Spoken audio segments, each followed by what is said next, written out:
rice na yan, or catfish. Meron ako dito na paminta, seasonings. Yan, haluin lang. The same process yung kabila. Lalagyan konti lang. Tapos mag-a-add ako ng paminta. Kaunti-kunti lang para may lasa lang siya, guys. Dito, fry na to. Konting-kunti lang.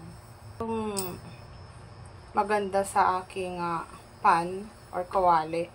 Ceramic kasi siya, guys. Ceramic. Kaunti lang ilalagay natin na cooking oil. Catfish.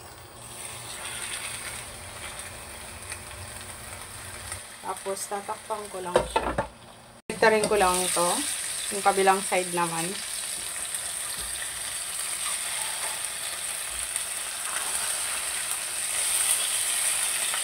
Yung taba. 5 minutes. Another 5 minutes. Lagyan ko na ngayon, guys, ng mga seasonings like ginger, onion, coconut milk.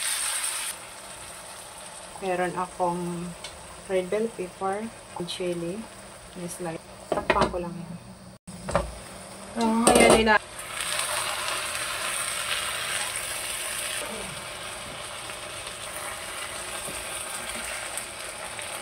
Malunggay.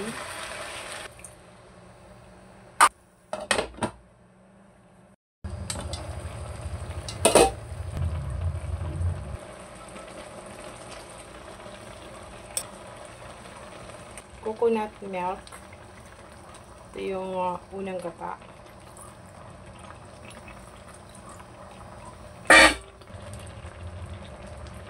Haluin ko lang yung curry powder. I love curry powder. I love curry. Nakukulangan pa ako kaya mag-add ko ng curry. Tapos, already done na to.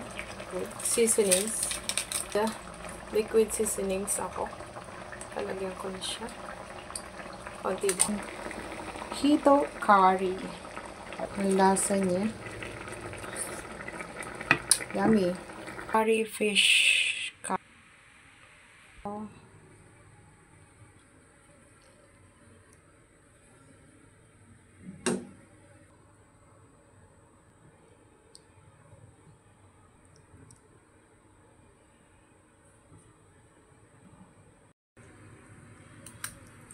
Wow.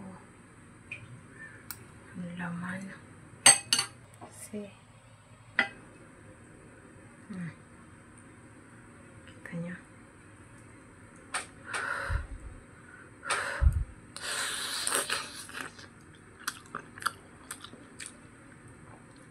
Yummy.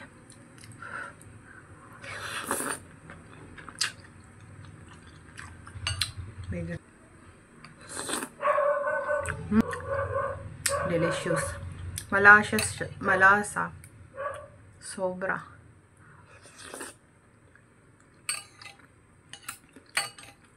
Yummy.